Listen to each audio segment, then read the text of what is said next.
गीता अध्याय प्रथम श्लोक 43।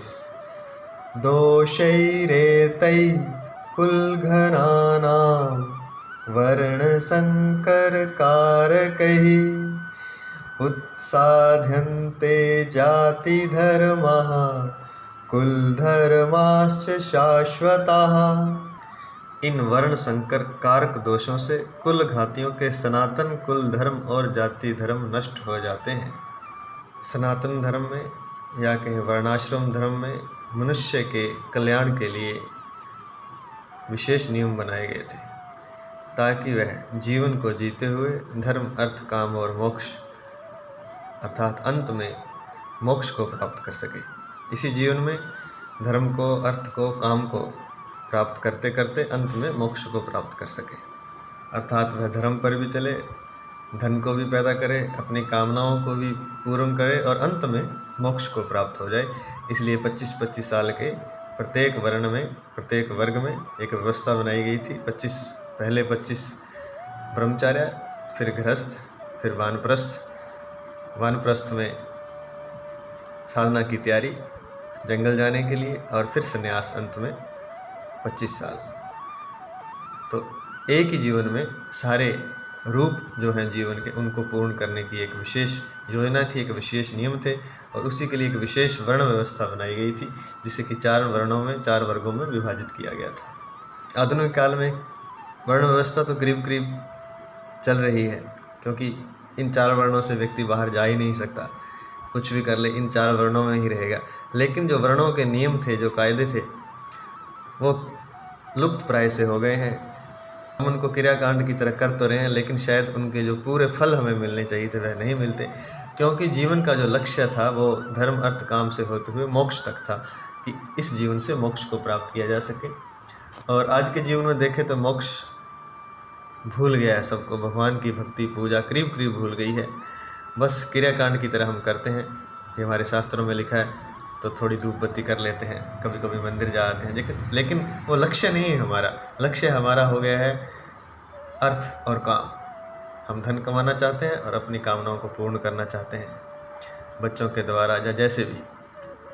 धर्म भी हमारा लक्ष्य करीब करीब समाप्त हो गया और मोक्ष भी समाप्त हो गया। बीच वाले 2 लक्ष्य रह गए, कामना और भोग और धन, और वही हमें नष्ट कर रहा है। उसी से हमारा कुल घात हो गया है, कुल हमारा उसी से नष्ट हो गया है। कुल के नष्ट होने का तात्पर्य ये भी है कि हम जो लक्ष्य था उस तक नहीं पहुंच पा रहे, हमारे पितर लोग भी दुखी हो रहे हैं, हम भी दुखी हो रहे हैं और आने वाली पीढ़ियां भी शायद इसी कारण दुख को प्राप्त होंगी, क्योंकि जो लक्ष्य था एक निर्धारित वर्ण व्यवस्था का वो समाप्त हो गया है। वह लक्ष्य था परमात्मा को प्राप्त करना, भगवान कृष्ण को, विष्णु को, अर्थात मोक्ष को, समाधि को प्राप्त होना। इस बारे में एक छोटी सी घटना, एक बात याद आ गई। गुजरात के एक बहुत बड़े संत हुए नरसिंह मेहता, सभी ने उनका नाम सुना होगा, जिनका भात कहते हैं कि भगवान श्री कृष्ण ने सैकड़ों बैलगाड़ियाँ धन संपत्ति की ला करके भात भरा था। नरसिंह मेहता का बहुत बड़े भक्त थे भगवान कृष्ण के। तो उनका एक भजन है, वैष्णव जन तो तेने कहिए पीड़ पराई जाने रे। ये लोग सोचते हैं गांधी जी का है, गांधी जी का नहीं है जी, ये नरसिंह मेहता का है। गांधी जी इस भजन को गाया करते थे। उसमें एक लाइन आती है इस भजन में कि कुल 71 तारिया रे, जिसकी राम नाम से ताली लग जाती है, जिसकी राम नाम से ताड़ी लग जाती है, जो राम नाम से एक हो जाता है, जो समाधि में स्थित हो जाता है, उसके 71 कुल तर जाते हैं। 1-2 नहीं, 71 कुल, पीछे वाले और आगे आने वाले। ऐसा नरसिंह मेहता ने भी गाया, ऐसा शास्त्रों में लिखा हुआ है। तो साधना में इतनी शक्ति है, लेकिन वो साधना का लक्ष्य हम भूल गए हैं, मोक्ष का, समाधि का, ध्यान का लक्ष्य हम भूल चुके हैं। भक्ति करीब करीब लुप्त हो चुकी है हमारे जीवन से। ये सब क्यों हुआ? ये सब हुआ वर्ण संकरता के कारण। तो इस श्लोक के अर्थ में अर्जुन कह रहे हैं कि इन वर्ण संकर कारक दोषों से कुल घातियों के सनातन कुल धर्म और जाति धर्म नष्ट हो जाते हैं। जिसने कुल को नष्ट कर दिया वह कुल घाती है। तो कुल घाती का सनातन जो पहले एक धर्म, कुल का धर्म चला आ रहा था, कुल धर्म, वो नष्ट हो जाता है। कुल घाती स्वयं भी नष्ट हो जाता है और पीछे अपना जो कुल था उसको भी नष्ट कर देता है। और ये भी कहना चाहिए कि वह आगे आने वाले कुल को तो नष्ट कर ही देता है निश्चित ही। और यहाँ लिखा है कि जाति धर्म नष्ट हो जाते हैं। यहाँ पर थोड़ा सा बात एक समझने जैसी है कि उस समय, जिस समय गीता ये बोली गई, उस समय शायद जाति इस तरह से नहीं थी जिस तरह से आज हम समझते हैं, क्योंकि जाति का प्रचलन बहुत बाद में है। ऐसा माना जाता है कि 1600 के बाद जब अंग्रेज भारत में, उसके बाद जातियों का प्रचलन बढ़ा, जातियाँ पैदा हुई। कुछ लोग कहते हैं कि अंग्रेज़ों की शायद एक कोई नीति थी कि जातियों में बांट कर सबको अलग अलग कर दो। पहले वर्ण ही होते थे, अर्थात 4 वर्ण थे बस, उससे अलावा कुछ नहीं था, जाति नहीं थी। क्योंकि महाभारत में कहीं भी जो नाम आते हैं, राजा द्रुपद, चेकितान, धृष्टद्युम्न, द्रोणाचार्य, कहीं भी वहाँ पर जाति का उल्लेख उनके नामों के आगे पीछे नहीं है। अर्जुन, युधिष्ठिर, कहीं भी जाति का नाम नहीं है। तो इससे पता चलता है कि उस समय जाति नहीं थी। लेकिन यहाँ एक शब्द जाति धर्म आ गया है। अगर उस समय जाति नहीं थी तो यहाँ जाति धर्म शब्द कैसे आया?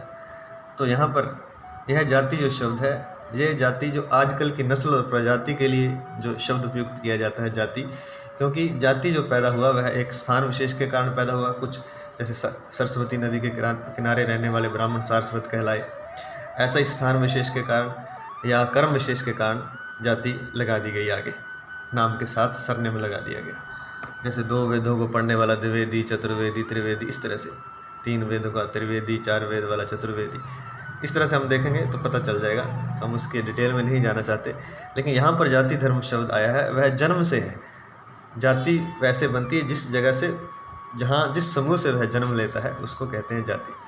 तो यहाँ जो जाति शब्द है वह वर्ण व्यवस्था के लिए ही आया है, अर्थात उसका जाति धर्म नष्ट हो जाता है, उसका जो वर्ण धर्म है, वर्ग धर्म है, वो नष्ट हो जाता है। क्योंकि जिस वर्ण में, जिस वर्ग में उसने जन्म लिया था, वह वर्ण संकरता के कारण वह वर्ण ही अशुद्ध हो जाता है। इसलिए जहाँ जाति धर्म शब्द का प्रयोग किया गया। लेकिन यह आज की जाति का संदर्भ नहीं है। जाति मतलब किसी, जिस वर्ण में उस व्यक्ति ने जन्म लिया था। जय श्री कृष्ण।